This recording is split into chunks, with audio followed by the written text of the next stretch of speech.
Hey, you are watching AliAziz YouTube channel. Six Sigma for fresh and experienced candidates. Introduction to Six Sigma. In today's information age, news spreads faster than ever.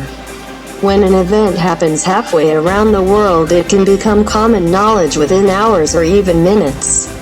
Companies must guard their reputation for producing quality products. A single, significant quality incident could result in irreparable damage to brand equity and consumers' trust. While there are many quality systems in use today, one methodology has gained tremendous momentum and acceptance throughout industry. The foundational elements of this system can be traced back to the 19th century.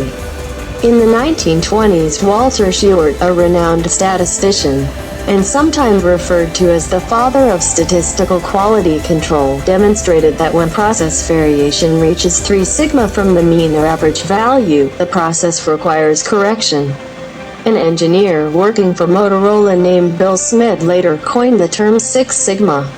Bill Smith, along with Michael Harry and Bob Galvin, the then CEO of Motorola, developed a new quality management system, QMS, that emphasized the relationship between product performance and the corrections required during manufacture. Their 4-phase system became the basis on which the current Six Sigma methodology was built. The 4 phases were measure, analyze, improve, and control.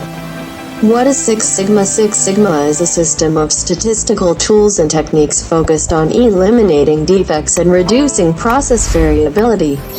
The Six Sigma process includes measurement, improvement, and validation activities. The designation, or title, Six Sigma, relates to the connection between the number of defects per million opportunities and the number of standard deviations found within a process specification.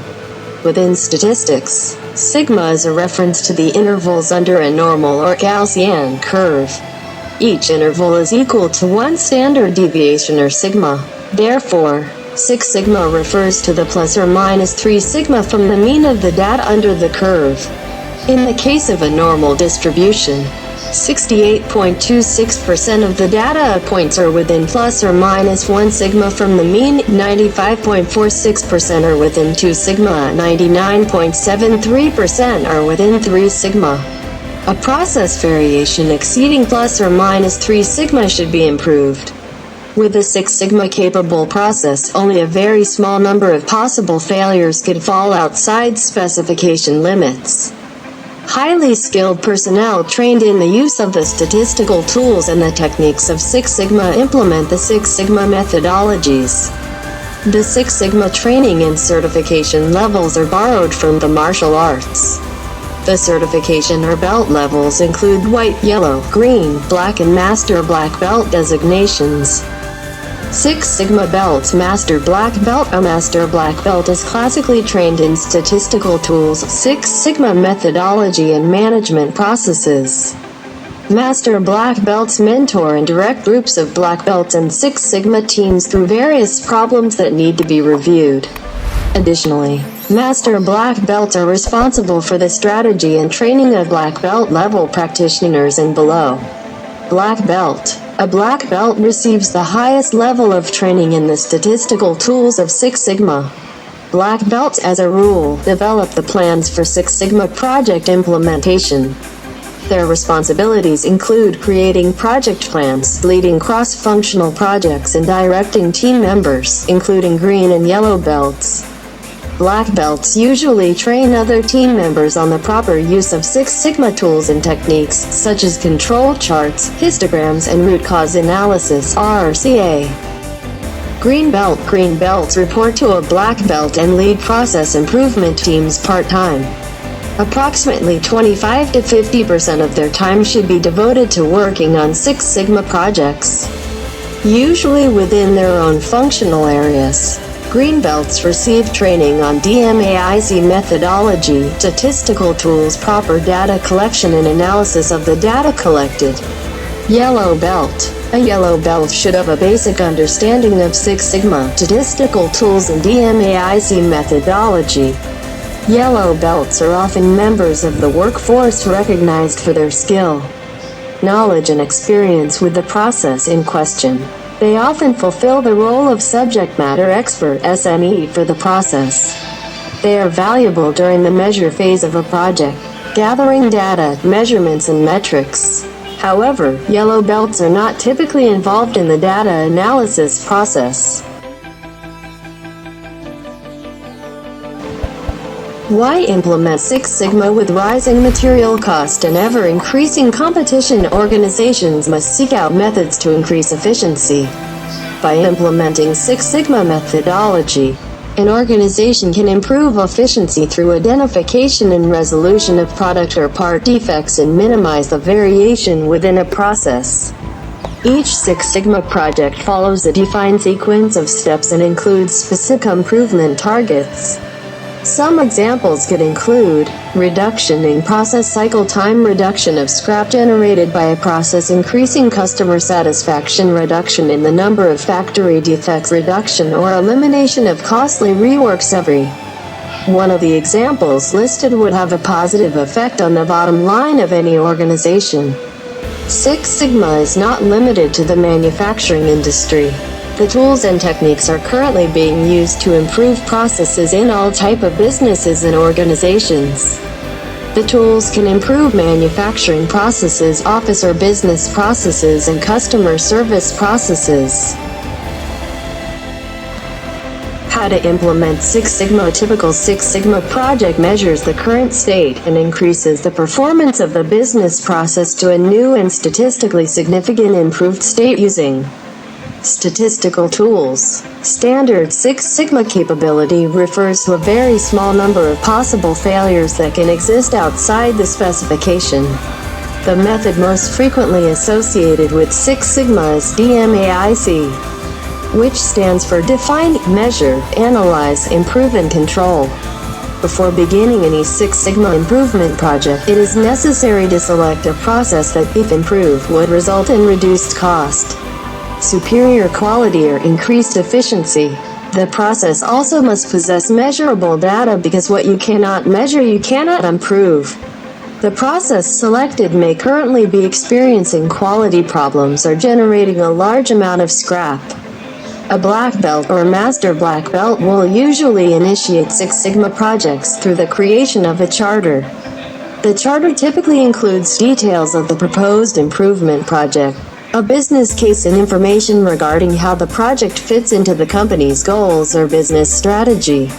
The following is a list of the project phases, along with a brief description of each. Define. During the define phase, the team should complete the following activities. Develop a problem statement.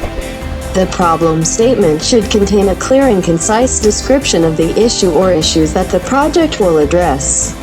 In addition, the statement should include information concerning critical to customer quality (CTQ) requirements, both internal and external, goals and benefits expected through completion of the project. Define the project scope. The project scope sets the project boundaries. It is essential that the beginning and ending process steps are clearly identified and agreed upon prior to moving forward. Defining the scope will help keep the team focused on the issues at hand and tends to prevent or reduce scope creep. Identify project resources. Identify the champion, process owner, and members of the team, along with other resources that may be required on a part-time basis. Management must agree to support the project by committing the resources required for success. Develop a project plan. The project plan should include a brief statement of how and when the project tasks are to be completed and by whom. In addition, designate the proper lines of communication and intervals of project status updates. Develop a high-level process map. The high-level map of the process is often developed in the SIPOC format, which stands for suppliers, inputs, process, outputs, and customers. Upon completion of the high-level map, the team may select an area for development of a more detailed map. Measure. During the measure phase of the project, the team assembles a complete picture of the current state of the process and establishes a baseline through measurement of the existing system. Other activities may include develop detailed process maps for high-risk areas of the process or areas where additional information is required. A detailed process map may reveal process inefficiencies such as long or incorrect cycle times, bottlenecks, or non-value-added process steps.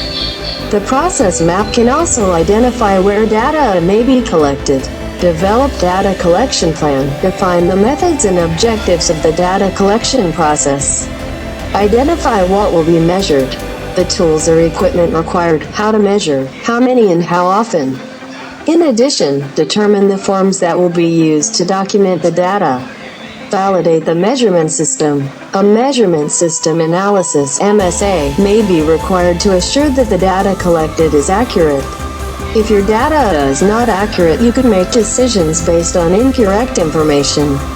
If gauge repeatability and reproducibility (GR&R) is greater than 30%, you may need to make improvements to the measurement system prior to proceeding with data collection. Collect the data. The emphasis during data collection should be gathering data that aids in further defining the problem. In addition, the data should provide information regarding possible causal factors that provide indications of how, when, or where the problems occur. In many cases, it will be necessary to gather data on process performance over a period of time. One of the key tools for collecting that data is the control chart. The control chart can help identify any trends or outlying measurements.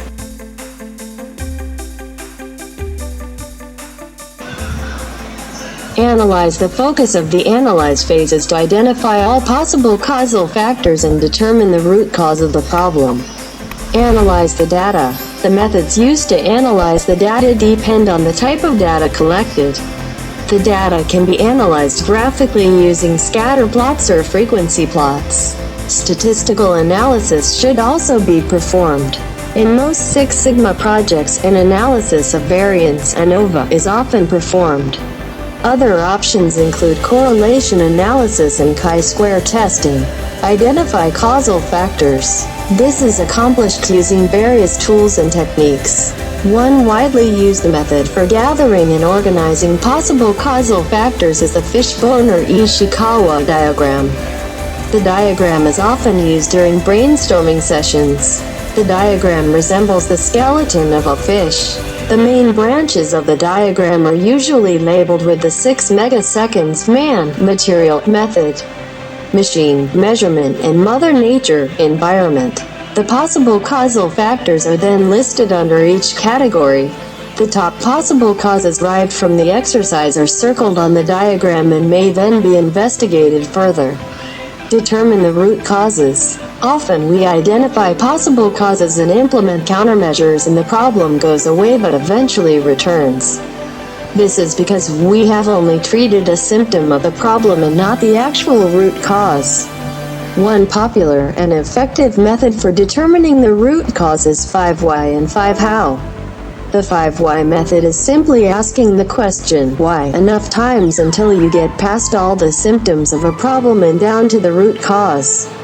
The 5 hows are used to determine a permanent solution to the root causes of the problem.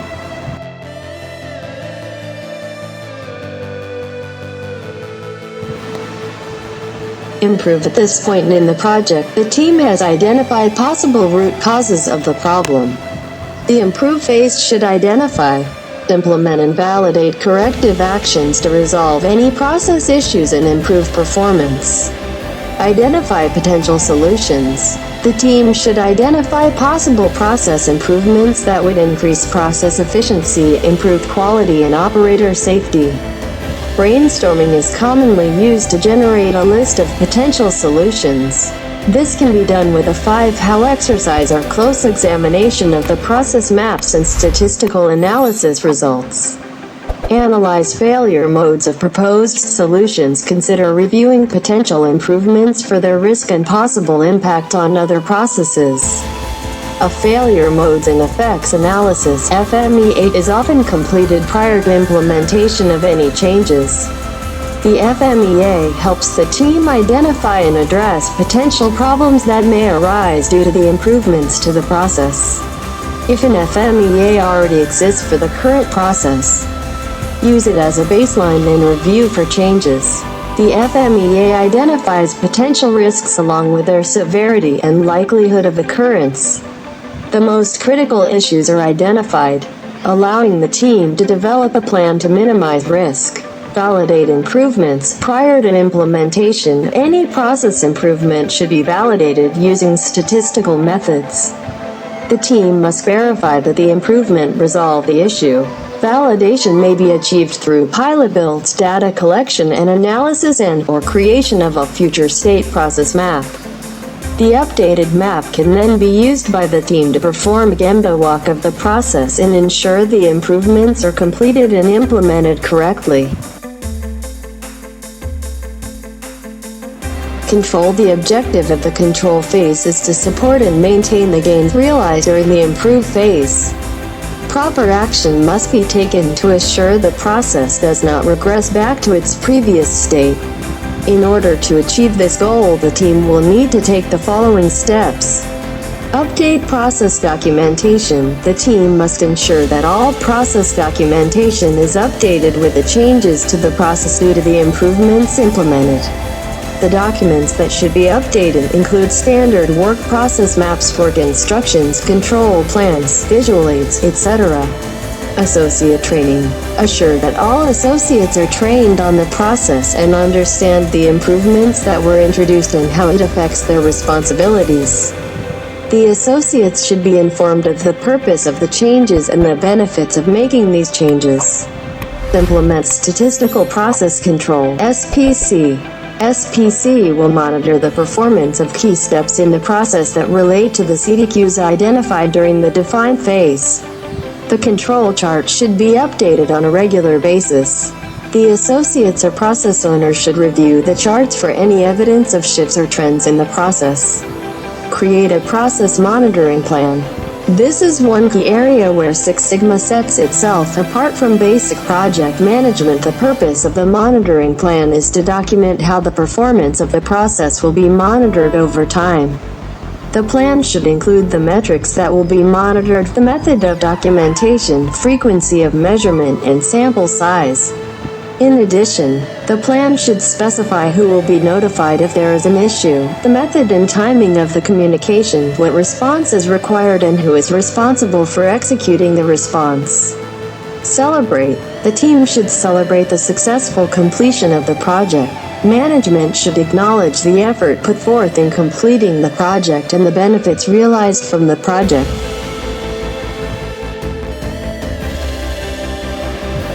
Once the control phase tasks have been completed, it's time to transfer ownership of the new process to the original process owner.